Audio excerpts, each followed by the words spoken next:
Entonces, me parece que la mayor problemática que estamos teniendo hoy es el rol en que te pone el sistema.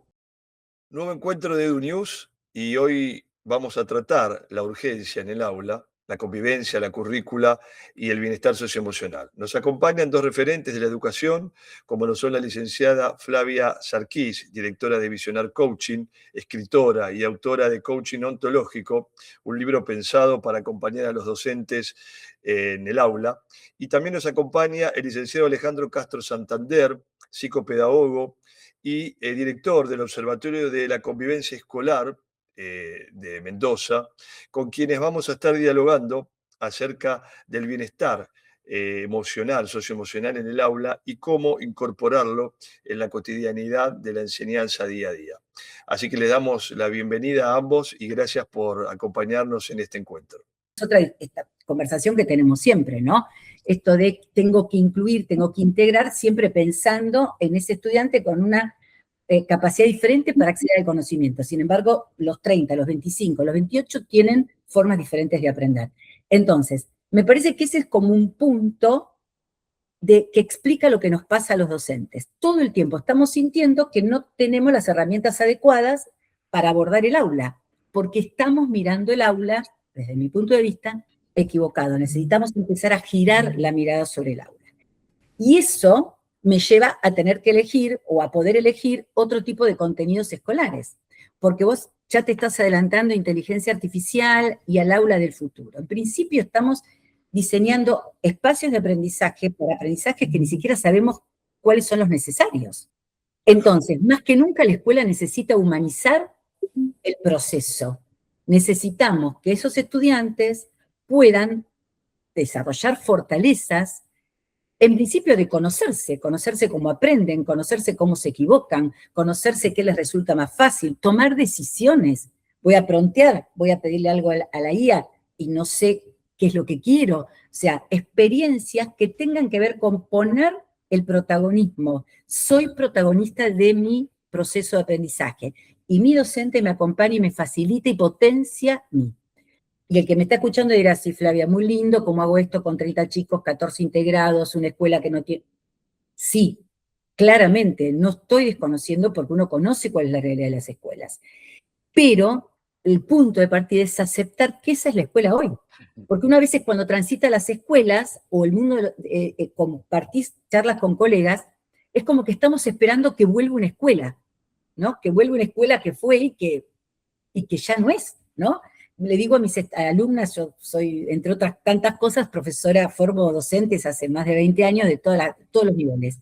Y las chicas de magisterio, por ejemplo, a veces le digo, chicas, ustedes están esperando llegar al aula y encontrarse con todos los nenes sentaditos, con la lapicera en la mano, viendo qué tienen que hacer, qué actividad tienen que hacer, ¿no? Seguimos pensando desde ese lugar. Entonces, me parece que la mayor problemática que estamos teniendo hoy es no aceptar cuál es la realidad, no reconocerla. Cuando digo aceptar, no es resignar, es aceptar para poder abordarla adecuadamente y reconocerla como tal, repensar el rol, Claro. y reconstruir confianza. Nuestra,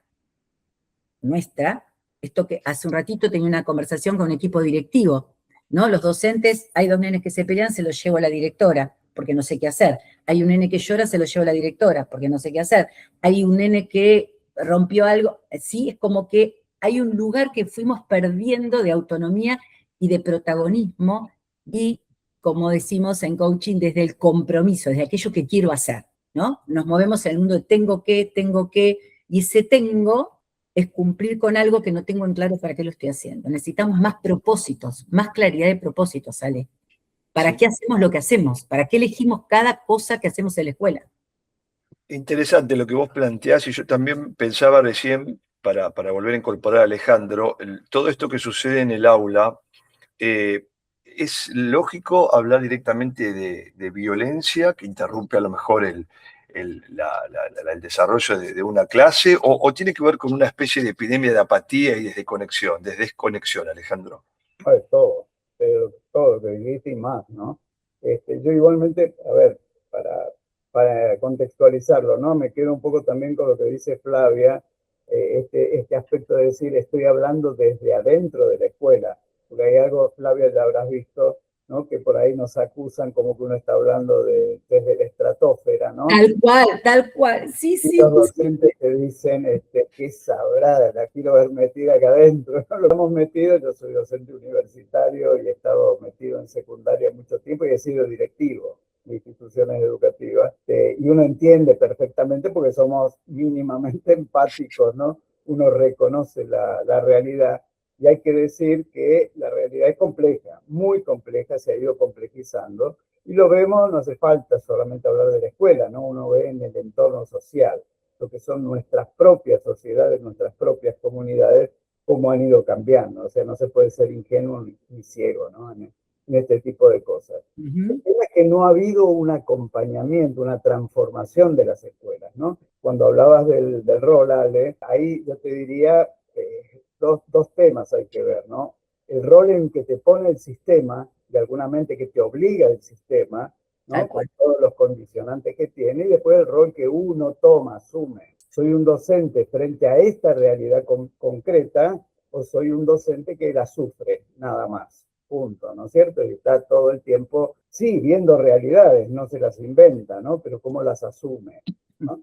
En definitiva. De ahí también analicemos por qué estamos en riesgo en la carrera docente. Hay muchísimos profesorados, muchísimos que están cerrando, vienen cerrando y van a seguir cerrando. O sea, la buena noticia no es que haya una baja de natalidad, entonces como va a haber menos niños. Necesitamos menos docentes, claro.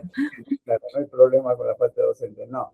Lo que necesitamos sí es el docente que tenemos, como bien dijo Flavia, que asuma su tarea, que la sienta, ¿no? Como algo, es una vocación de servicio, en definitiva, ¿no? La que vive con mucha responsabilidad, necesita del otro lado, como también dijo Flavia, ¿no? Que del otro lado haya confianza en nuestra tarea, que se nos vea como una autoridad, este lo que tanto venimos usando, ¿no? A mí me gusta, hay un concepto de autoridad que dice que es una persona que defiende valores con competencia, ¿no? Y lo que hemos perdido tal vez es esa parte, ¿no?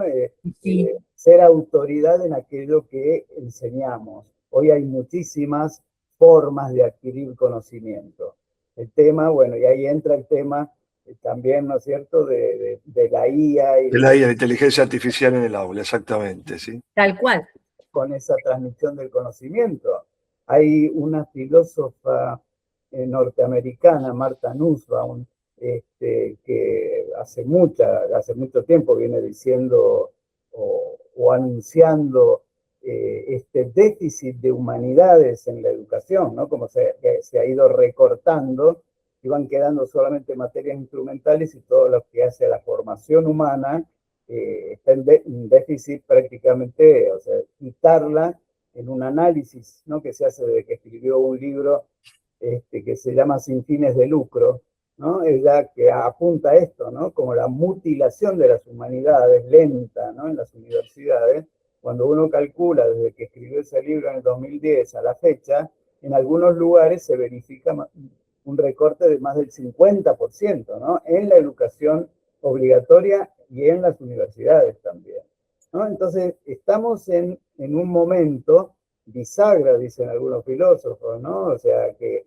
bisagra para mal, ¿no? O sea, como que estamos cambiando, pero cambiando como que no le encontramos el rumbo. El rumbo. Hay algunos que lo denuncian, ¿no? Por supuesto, de estos filósofos últimos, sobre todo, desde lo más viejo, ¿no? De Sigmund Bauman a los más nuevos, ¿no? Como Churkhan y todos estos que hoy están que tienen bestseller, ¿no? Hablando de estos temas, están anunciando esto, ¿no? Que la humanidad como que ha perdido el rumbo, que se ha vuelto más instrumentalista, ¿no? Una mirada como el ser humano como parte de un engranaje nada más para que funcione, ¿no? El mundo, pero no esta otra parte que hace a la vida de las personas, ¿no? A lo cotidiano.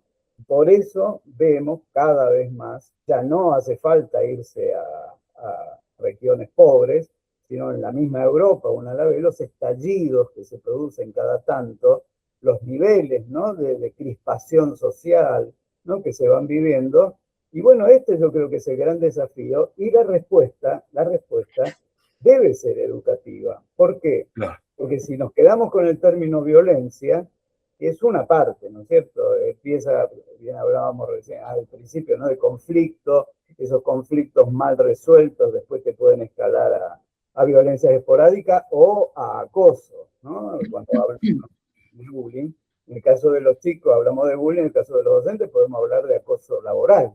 Total. Claro. Hablando Sí. de este tipo de niveles. Entonces, en la medida que no seamos capaces de crear climas familiares, crear climas que desde la misma política, ¿no es cierto?, que favorezcan un buen clima para que los ciudadanos puedan vivir en ámbitos de orden, de respeto, ¿no?, de confianza, etcétera. Entonces, en esa medida, hay algunos autores que ya están hablando de por qué no, nos vamos para el lado de la educación, ¿por qué no la educación virtual? Nos Virtual. Híbrida, sí. Problema, ¿no es cierto? Claro, o llevarlo a lo híbrido, ¿no?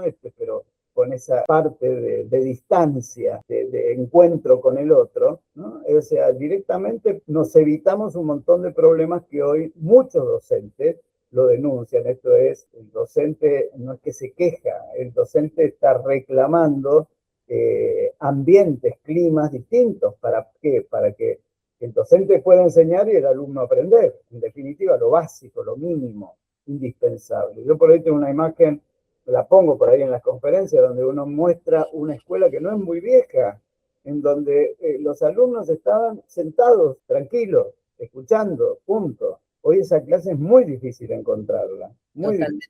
Lo que decía Flavia al comienzo, ¿no? El aula ideal no existe. Y cuando nosotros propusimos, yo les propuse charlar como disparador la urgencia en el aula, ¿no? Esto de la convivencia, la currícula y el bienestar socioemocional.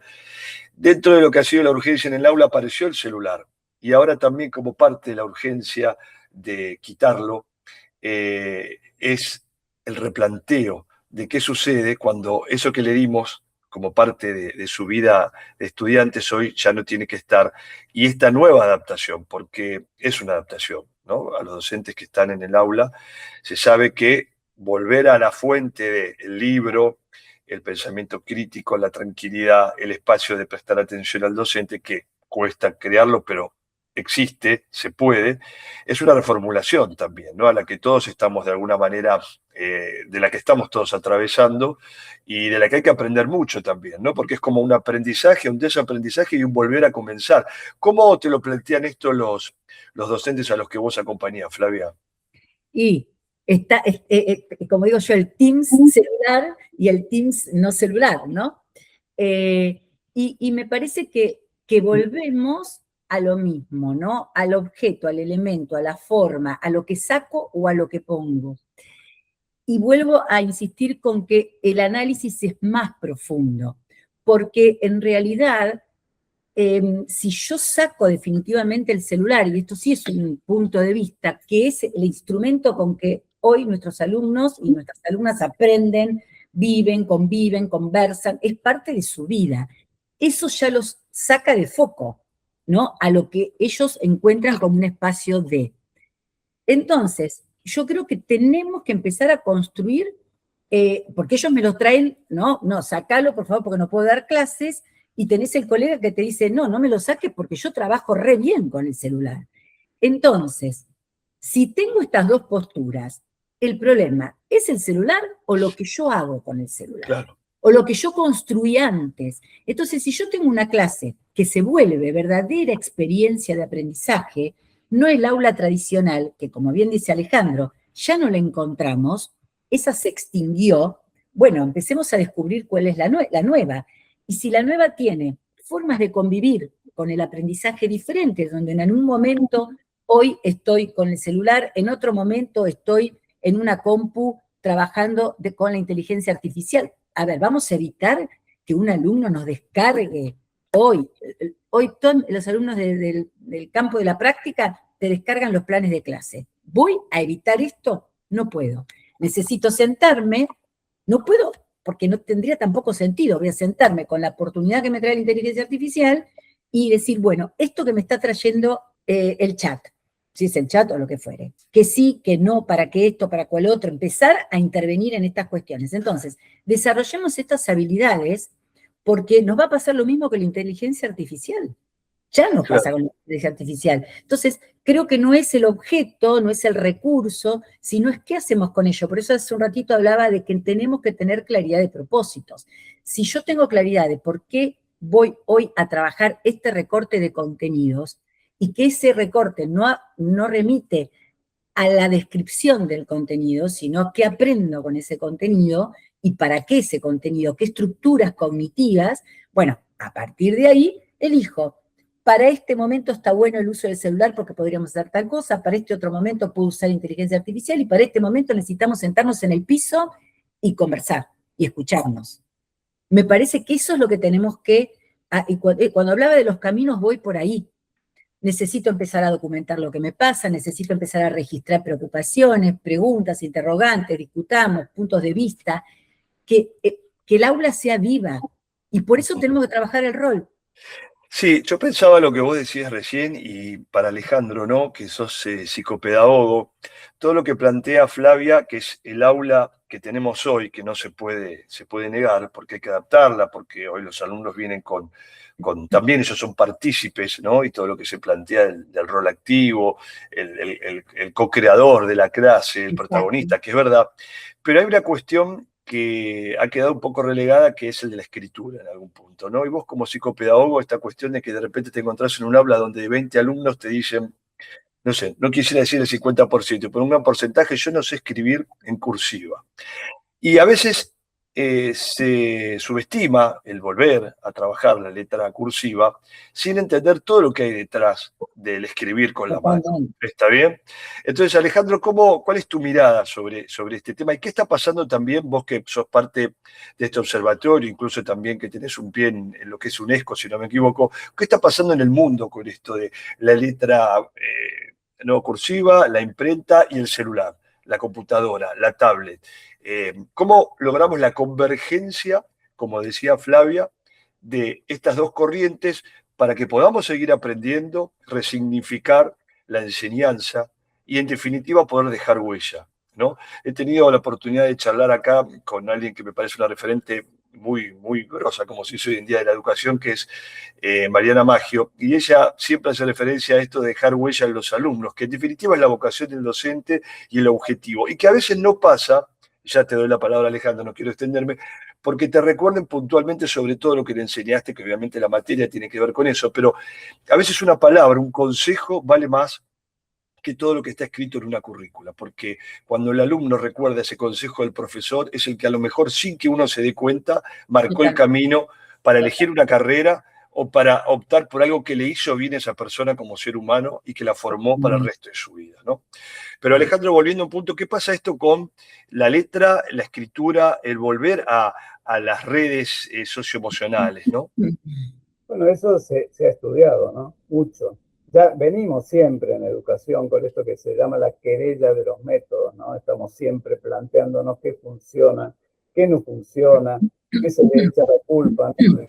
De la falta de aprendizaje de toda el área de la lengua, sobre todo, ¿no? A todo lo que ha sido la psicogénesis, después de décadas y décadas, ¿no? Dicen, no funciona. Es la responsable de que hoy los chicos no sepan. Y por el otro lado están los defensores, ¿no? Del constructivismo diciendo exactamente lo contrario, ¿no? Entonces, mientras seguimos debatiendo, los chicos siguen sin aprender, ¿no? Ese es el tema, empezando por ahí. Pero siempre hemos tenido problemas con la tecnología, siempre problemas, ¿no? Por un lado, hoy decimos la cursiva. El tema es quién usa la cursiva, realmente, ¿no es cierto? Uno dice, ¿por qué sí conviene inicialmente la cursiva? Porque me hace funcionar un montón de partes, ¿no es cierto?, del cerebro, que luego son muy útiles, son aprendizajes que tal vez no tienen que ver luego directamente con su uso, pero sí con la recreación, ¿no?, de todo lo que es el cableado, ¿no?, que tenemos en la cabeza, y se puede disparar para un lado o para otro, ¿no?, en su conformación, ¿no?, en su morfología, digamos. Pero en general, si uno va concretamente al uso, es relativo. Yo mismo recuerdo, ¿no? hace mucho tiempo en la universidad, fui transformando mi letra y hoy es una mezcla de cursiva e imprenta. Tal cual. Es lo que hace un poco a que la letra es un poco lo que hace la persona, ¿no? Es parte de la persona, ¿no? Es como si fuera un dibujo, ¿no es cierto?, que uno realiza. El tema es que cuando se mete, y ahí está la gran transformación, no se va metiendo la tecnología, en general en todos los estudios aparece, nos llevamos mal, la escuela se lleva muy mal con la tecnología.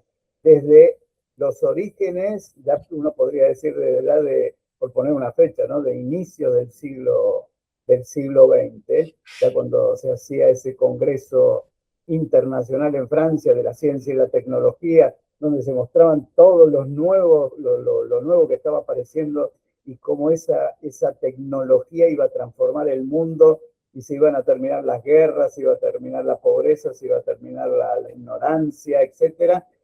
Y ahora nos miramos y estamos mal de otra manera, nada más, ¿no? Entonces, el tema de la tecnología, uno recuerda filminas, no sé, cassette, no sé, todo lo que a uno se le ocurre que terminamos creando los salones de usos múltiples, que era donde justamente esa tecnología iban a ir pasando los cursos, ¿no? Y se iba a ver, fracasó. Terminaron siempre metidas dentro de una biblioteca o directamente regalándolas por ahí, porque o era porque quedaron obsoletas o porque prácticamente no se habían utilizado. Entonces aparece esto de, que lo decía muy bien Humberto Eco, ¿no?, esto de los apocalípticos y los integrados. Los integrados, sí. Claro, y que sigue, continúa, ¿no? Quienes están totalmente de acuerdo, ¿no? Quienes son los tecnofóbicos por un lado y Los detractores, acérrimos, claro. Los que aman, ¿no?, la tecnología, la quieren meter adentro de la escuela, quieren a veces forzar, directivos que quieren forzar, compramos todo esto, úsenlo, métanlo en la planificación y después no saben qué hacer, ¿no? No, están guardados, no se pueden tocar porque se rompen. Aparte, ¿no? Aparte de eso, cuídenlo. El tema es, a ver, me pongo como ejemplo en esto, ¿no? En el 2011 yo escribí un libro que se llama Conflictos en la Escuela de la Era Digital. 2011, 15 años. No se lo recomiendo a nadie, ¿no? Por supuesto porque quedó obsoleto, pero en las ideas de cómo incluimos la tecnología en la escuela, sigue siendo válido, sigue siendo lo mismo. ¿Qué quiero hacer con esto? ¿Para qué me sirve? ¿En qué mejora el aprendizaje de los estudiantes? Como bien decía Flavia, yo lo he visto esto, docentes que te dicen no lo quiero. De hecho, en aquel momento lo mismo, a mí no me metan nada de estas cosas raras, soy yo y el alumno nada más, punto. Y después tenemos los otros que cuando le dijeron prohibido el celular en la escuela, dijeron, yo hace más o menos 10 años que vengo despacito trabajando con los alumnos, con programas especiales. ¿Y por qué utilizo el celular? Utilizo el celular porque lo tienen todos. Si yo les pongo una tablet, no la tienen todos. Y la escuela no me va a poner computadoras para todos. El celular es lo que llega, lo que tienen. Y cuando fue la pandemia, recuerdo un estudio que hicimos con Argentinos por la Educación, ¿con qué nos encontramos? Con que la mayoría tenía celulares. Entonces, la comunicación, ¿cómo se hacía? A través, entre docentes, ¿no? Ese vínculo era por el celular. ¿Y qué era lo que más usaban? 90% era a través de WhatsApp. La educación pasó por ahí en la mayoría de los casos. Muy, o sea, de manera muy pobre, pero bueno, era la forma de tratar de, entre paréntesis, simular un aula, ¿no es cierto? Simular una escuela con los resultados malos que conocemos, pero era hasta medio lógico que pasara. Entonces, el tema de la tecnología nos sigue desafiando, pero ahora, yo haciendo el análisis, ¿no?, que uno está obligado a hacer de lo que nos está pasando, cuando dicen, no porque los chicos se distraen. A ver, primero, porque están con el celular prendido mientras el docente está hablando. Lo puedo tomar del tema del respeto, lo puedo tomar de muchísimos ámbitos, ¿no? Porque lo primero que se dijo, recuerden, fue la distracción. Se distraen. Por supuesto que un adulto se distrae. Yo estoy hablando con ustedes y acá en la pantalla, porque estoy en una PC, en la pantalla me están entrando todos los mensajes de WhatsApp y noticias de alguna cosa que tengo para notificaciones. ¿Es distractor? Claro que es un distractor, porque me saca aunque sea un segundo. Hay estudios que dicen volver después de una distracción, a veces puede demorar hasta 20 segundos, 20 minutos la persona Claro. en volver a concentrarse como corresponde. Bueno, eso es lo que pasa en el aula, ¿no? Un poco lo que dice también Flavia, el adaptarse, el entender el nuevo aula, pero convengamos también que el cambio ahora, incluso no solo en nuestro país, sino en el mundo, es quitar el celular, Pero ¿no? Hasta en pregunta, Finlandia he leído que dicen que hasta quieren quitar el uso de la inteligencia artificial dentro de las pero aulas. es tramposo eso, ¿vale? Es tramposo. Yo cuando A ver, empezó todo esto, era prohibido el celular. En realidad la palabra no es prohibido, es regulado. regulado, exactamente, sí, sí, Con sí. propósito, claro. Pedagógico, exactamente. En el caso de Brasil, te recuerdo cuando Lula salió prohibido el celular y salió con los tapones de punta ahí, ¿no es cierto?, contra el tema del celular. Cuando yo leía todo lo nuevo que iba apareciendo en la reglamentación, era regularlo. No en la primaria, de una manera, un uso pedagógico en el secundario, como están haciendo la mayoría de los países del mundo. El tema cuál es, ¿por qué lo apoyan los padres? Y estoy totalmente de acuerdo que lo apoyen, ¿no? Desde prohibido el celular en la escuela, porque en la casa no se lo pueden sacar a los chicos. Entonces dicen que alguien se lo saque, que alguien los controle. Porque cuando empezaron a decir, por lo menos hasta los 14, 15, 16 años, no tendrían que tener celular, no tendrían que tener redes sociales, la cara de los padres, ¿no?, diciendo, ¿cómo se lo saco ahora? Que hace más de 10 años que lo tiene. Que lo tiene. Por lo menos que lo haga la escuela. Claro. Claro. Pero el tema real, la pregunta, yo creo, a ver, más allá de todas las anécdotas que uno puede contar, la pregunta real es, en un mundo mayoritariamente artificial, como hemos ido haciendo a través del tiempo, tecnologizado, donde cada vez hay más tecnofílicos, ¿no?, en donde hemos creado hasta dependencia, no me refiero a la dopamina, me refiero a dependencia en el sentido de que no se me vaya a perder el celular porque tengo toda la vida metida acá dentro del celular. No en ese sentido de uso, de utilidad en general. ¿Cómo hacemos, que es lo que nadie está diciendo, cómo hacemos para que nuestros chicos, nuestros adolescentes, logren ser usuarios responsables de la nueva tecnología si lo que le estamos diciendo es fuera el celular? Esa es la pregunta para mí, ¿no? ¿Cómo hacemos para el chico que hoy tiene un futuro en donde hay una propuesta, una oferta interesante? Yo como escritor estoy obligado a utilizar la inteligencia artificial, no para que me diga que tengo que escribir, pero para que por ahí haga de alguna manera como una especie de editor de estilo, ¿no?, que vea a ver si tengo algún error, alguna cosa, para que por ahí una duda que tengo. Me resulta mucho más cómodo, y lo que usé durante décadas, el Google, por ejemplo, googlear. O sea, a ver, ¿qué diferencia hay? Sí, hay muchas diferencias, es mucho mejor, ¿no? Habrá otros que les encantará, como habrán hecho toda su vida, copiar y pegar, y le va a resultar bárbaro, ¿no es cierto?, porque va a pensar por él. Por eso necesitamos, o sea, porque la pregunta en realidad es esta: ¿muerto el perro se terminó la rabia? Esa es la pregunta. Tal cual.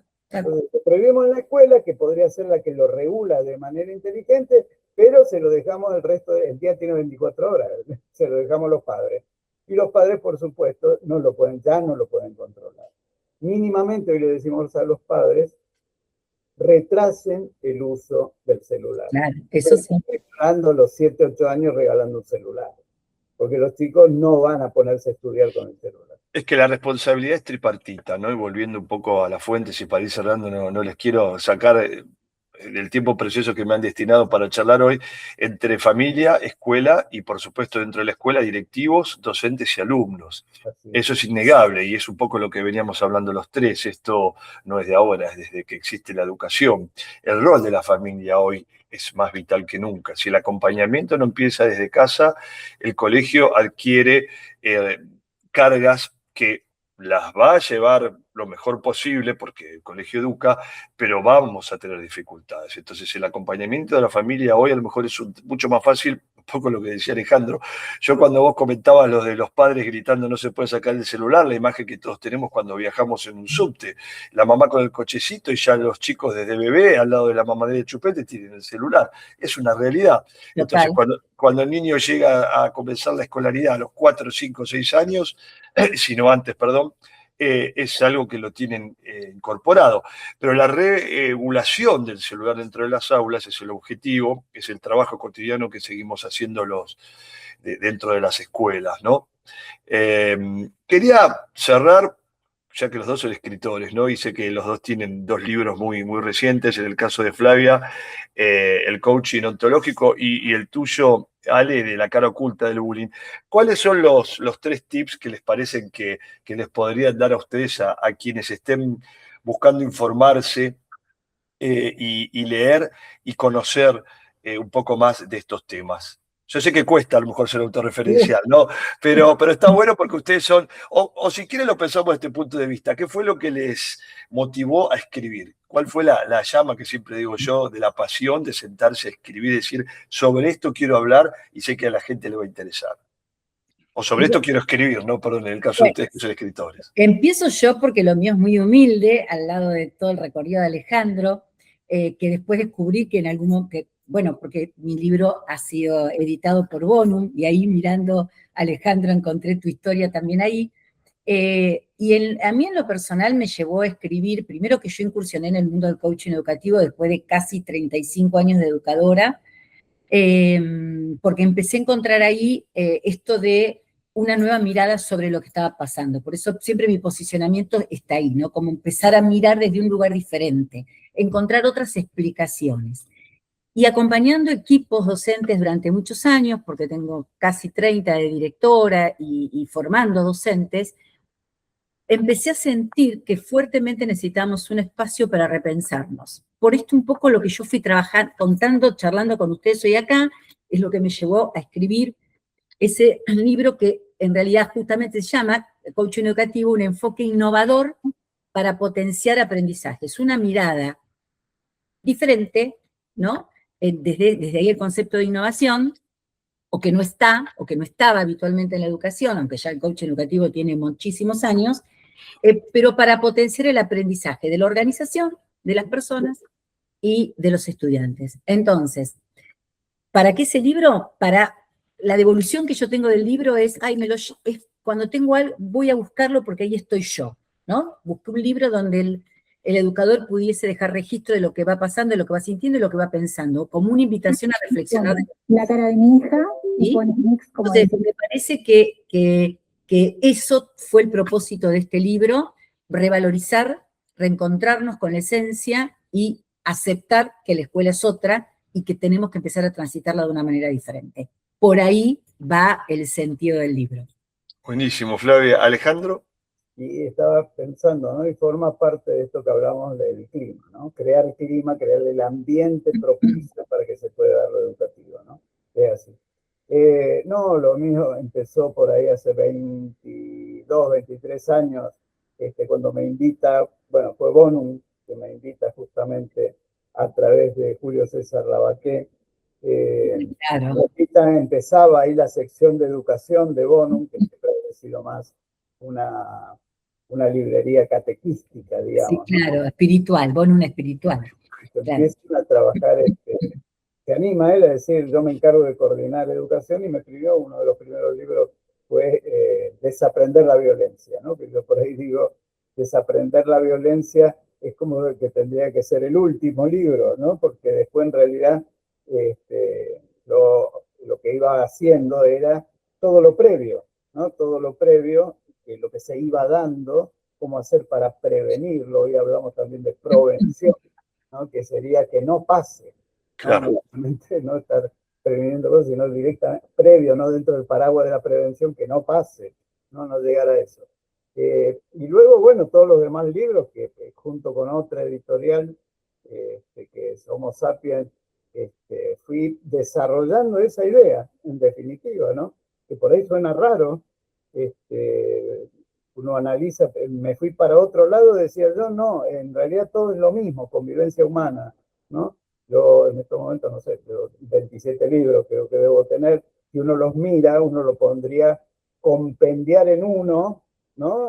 Buscando los aspectos sobresalientes de cada uno y cada uno convertirlo en un capítulo y hacer un solo libro, ¿no? Porque esa es la idea, ¿no? Uno de los libros en Homo Sapiens, también del año pasado, se llama el espacio como tercer educador, por ejemplo. ¿No? ¿Qué es esto? El hábitat educativo, cómo influye en las conductas, en la convivencia y en el aprendizaje. Eso es neuroeducación y neuroarquitectura, ¿no? Los colores, las distancias, los espacios biofílicos, ¿no? El agua, el verde, ¿no? Todo eso como impacta directamente a nivel cerebral para favorecer convivencia o aprendizaje, ¿no? O como todo lo contrario, ¿no? Yo creo que esto que acabas de decir es hasta para hacer una charla aislada, porque el espacio condiciona, ¿no? Y lo importante que es, tendrá que ver con cuestiones de infraestructura, lo económico, bueno, pero qué mejor que invertir en la educación, ¿no? Porque si uno ve ámbitos escolares en otras partes del mundo, que siempre hay que emular lo que se hace bien, ¿verdad? Verdaderamente eso es fundamental y fundacional, diría yo.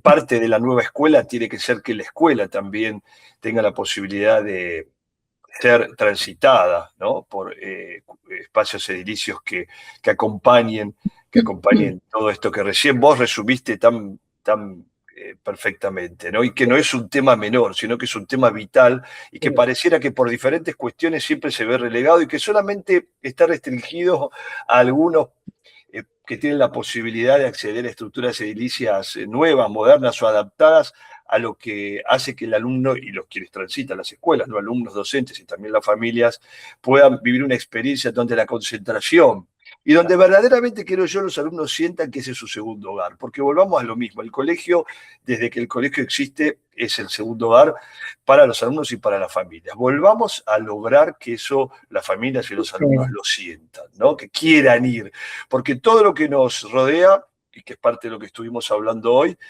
por una cuestión de adaptación, de tiempos de cambio, te dice, bueno, pero el colegio ¿para qué sirve? Pasar tantas horas y qué sentido tiene. Bueno, pero es el refugio donde el pensamiento crítico, la humanidad y el aprendizaje, por sobre todo, pueden encontrarse para después formarse como humanos, ¿no? Y una vez que uno se formó, esa esencia permanece. Es difícil que pueda alterarse. Cuando eso falta, cuando están ese tipo de carencias, se torna todo mucho más complicado, ¿no? Sí, absolutamente. Fíjate esto que vos decís que es una de las insistencias, ¿no? Imaginar, por ejemplo, en este tiempo tan tecnológico, ¿no? Que siempre se ha querido meter, decía yo, pero de otra manera ahora dentro de la escuela. Yo estaba pensando en Saya. Saya es una docente robot son prototipos que vienen hace mucho tiempo ya probando en Japón, ¿no? Imaginarse a Saya, nada más, ¿no es cierto? ¿Qué es Saya? En definitiva, es un robot. Hoy le han metido inteligencia artificial. Está Iris en la India también. Perdón, acá también hay una experiencia con Chris Vinev, que yo tuve la oportunidad de entrevistarlo para mi espacio, y él hizo la prueba para una escuela, si no me equivoco, de Salta, ¿no? Tiene un nombre, Zoe, creo que es la primera maestra artificial, ¿no? Correcto, pero esto, claro que ya llevan, en el caso de Japón, lleva hace mucho tiempo, ¿no? La han ido mejorando, porque era bastante fea, ¿no? Las primeras. Pero uno en esto que estamos hablando, ¿no? De la relación humano-humano, el encuentro, ¿no? Entre humanos, que fíjense el daño de alguna manera que podría llegar, no siempre, no tiene por qué ser tan negativo, ¿no? Pero en esta falta, en esta ausencia de humanidad en el otro, ¿no? El otro que está frente a mí me está enseñando, es una computadora, es un blog como si fuera conversacional, ¿no es cierto? Que está hablando conmigo, me responde como pudiera tener cualquiera, ¿no? De estas inteligencias artificiales. Entonces, ahí está el tema, ¿no? ¿Cómo hacemos para recuperar lo propio? Si quisiéramos hablar de algo tan básico como esto de la empatía, ¿no? El altruismo, ¿no? La compasión, ¿no? ¿Cómo lo va a transmitir una computadora o una inteligencia artificial? Este es el riesgo, ¿no? Sigue siendo el riesgo y algunos no lo ven. Y ese es el problema, ¿no? Y por eso, no sé, comparto y pregunto, digamos, por ahí yo justamente, si empezamos a nosotros a anticiparnos a eso, porque a mí me parece que no estamos como entendiendo que tenemos que prepararnos para eso que ya está, ¿sí? Porque así nos sorprendió el ChatGPT, ¿no? De alguna manera en el aula. Entonces, porque tal vez ese sea justamente, no tal vez, yo estoy convencida, pero digo, por respeto a la otra opinión, ese es el espacio que va a ser irreemplazable de nosotros. Entonces, necesitamos empezar a entrenarnos como facilitadores de aprendizajes socioemocionales, como arquitectos de entornos socioemocionales, ¿sí? Y fundamentalmente comunicacionales, el valor de las conversaciones, las nuevas preguntas. Seguimos buscando respuestas para preguntas históricas. Empecemos a cambiar las preguntas que nos tenemos que hacer. Bueno, ¿no? ¿qué escuela además se adapta, perdón, a las necesidades también que luego van a tener los estudiantes que hoy son estudiantes en su vida Exacto. profesional, ¿no? Que ese es también el gran debate, vuelvo a repetir para hacer otro encuentro quizás, pero cómo la escuela hoy logra converger entre lo que sucede puertas adentro y lo que después se va a esperar de los estudiantes egresados en el mercado laboral, ¿no? También entonces Exacto, que la exacto. cosa no esté aislada, separada, sino que haya un punto de unión. Y ese es también el trabajo y la transformación que hoy no es que no existiera porque seríamos negadores si no dijéramos que antes se formaban también para conseguir un empleo, solo que ahora la tecnología también nos ha atravesado de tal manera que pareciera que todo tiene que ser inmediato. Y en esa inmediatez, como, vuelvo a repetir, lograr que convivan estas dos cuestiones de la educación, el futuro laboral, la participación del alumno y la atención del alumno. Porque la cuestión pasa de cómo lograr la atención dentro del aula de los alumnos, ¿no? Pero la pregunta, si nos vamos más allá como empezaste, el tema de qué pide hoy el mundo del trabajo, qué está demandando el mundo del trabajo. No necesariamente, y eso nos hemos dado cuenta a través del tiempo, no necesariamente necesito medallas de oro universitarias, ¿no es cierto? No, claramente. Ingeniería, se han dado cuenta que necesito a alguien que sea empático, que sepa trabajar en grupo, que sea responsable, que es un poco lo que cuando uno se mete en estos ámbitos de empleo, ¿no? Los que organizan la parte de empleo, donde se pide empleados, etcétera, siempre dicen lo mismo, el marcado déficit que se va agrandando a través del tiempo, de personas que sepan trabajar con el otro, que sepan estar con el otro y que tengan los hábitos mínimos de responsabilidad en la tarea que tienen que hacer. Hay algunos que lo cuentan, esto es muy frecuente, o en la misma docencia, cuando entran a trabajar y durante las 2 primeras semanas no quieren volver, porque parece que nadie les hubiera dicho que los que están enfrente son chicos que se mueven, por ejemplo, ¿no? Como yo daba el ejemplo de las maestras. Y eso que traes, Alejandro, de esto, ¿no? De vos fíjate que nos pasa a los estudiantes. Aprender a preguntar. Claro. Tomar una decisión, elegir. Yo siempre le digo a los docentes, en esta propuesta, ¿qué tiene que elegir el alumno? Si vos le estás diciendo, primero pon esto, después pon el otro, y hacelo de esta manera. O viene un nene a que, señor, profe, esto no puedo. Y yo, docente, le digo todo lo que tiene que hacer. No cambio mi conversación, le digo, bueno, ¿y por qué crees que no podés? ¿Y por qué llegaste hasta acá? O sea, no me interpelo para protagonizar, para que se vuelva protagonista, sino que lo vuelvo a orientar yo.